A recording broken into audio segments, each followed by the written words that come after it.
Hi friends, അസ്സലാമു അലൈക്കും.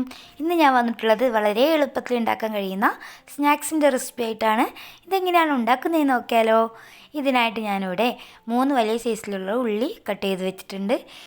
ഇതിലോട്ടേക്ക് വേണ്ടത് ഒരു വലിയ സൈസിലുള്ള ഉരുളക്കിഴങ്ങാണ് ഞാൻ എടുത്തിട്ടുള്ളത്. അത് നന്നായിട്ട് തന്നെ ഗ്രേറ്റ് ചെയ്തെടുത്തിട്ടുണ്ട്. ഞാൻ വെള്ളത്തിലോട്ട് ഇട്ട് കൊടുത്തതാണ്.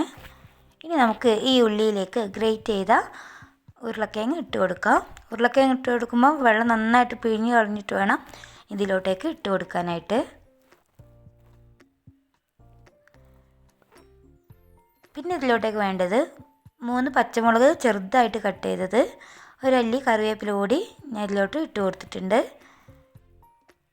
ഇനി ഇതിലോട്ടേക്ക് മസാലപ്പൊടികളൊക്കെ ഒന്ന് ചേർത്ത് കൊടുക്കാം. ഇനി ഇതിലേക്ക് ആവശ്യമായ ഉപ്പ് ഞാൻ ഇട്ട് കൊടുത്തിട്ടുണ്ട്. 1/4 ടീസ്പൂൺ അളവിൽ മഞ്ഞൾപ്പൊടി, 1/4 ടീസ്പൂൺ അളവിൽ ഗരം മസാലപ്പൊടി,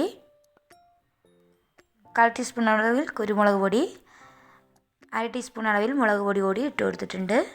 ഇനി നന്നായിട്ട് തന്നെ കൈ വെച്ചിട്ട് നന്നായിട്ട് തന്നെ മിക്സ് ചെയ്തെടുക്കാം.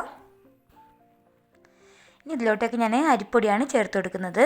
കുറേശ്ശെയായിട്ട് നമുക്ക് ഇതിലോട്ട് അരിപ്പൊടി ചേർത്ത് കൊടുക്കാം. അപ്പോൾ ഇതിൽ നിന്ന് ഉള്ളിൻ്റെ വെള്ളം തന്നെ ഉണ്ടാവും. അപ്പോൾ ഇത് നന്നായിട്ട് തന്നെ കുഴച്ചെടുത്തിട്ടുണ്ട്.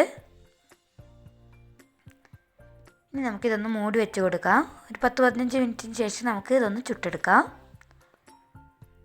ഞാനൊരു 15 മിനിറ്റ് കഴിഞ്ഞിട്ടാണ് ഇത് ചൂടാൻ നിൽക്കുന്നത്. അതിനായിട്ട് ഞാനിവിടെ എണ്ണ ചൂടാക്കാൻ വെച്ചിട്ടുണ്ട്. ഇതിലോട്ട് ഞാൻ ഉരുളകളായിട്ട് ഇട്ട് കൊടുക്കുന്നുണ്ട്. നിങ്ങൾക്ക് ഇഷ്ടമുള്ള ഷേപ്പിൽ ഇത് ചുട്ടെടുക്കാവുന്നതാണ്.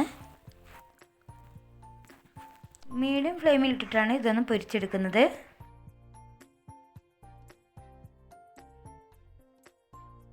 ഇത് തിരിച്ചു മറിച്ചൊക്കെ ഇട്ടിട്ട് നന്നായിട്ട് തന്നെ മൊരിയിപ്പിച്ചെടുക്കാം.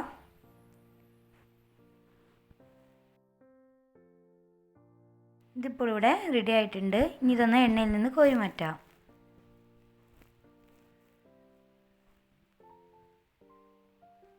ബാക്കിയെല്ലാം തന്നെ ഇതുപോലെ ചുട്ടെടുക്കാം.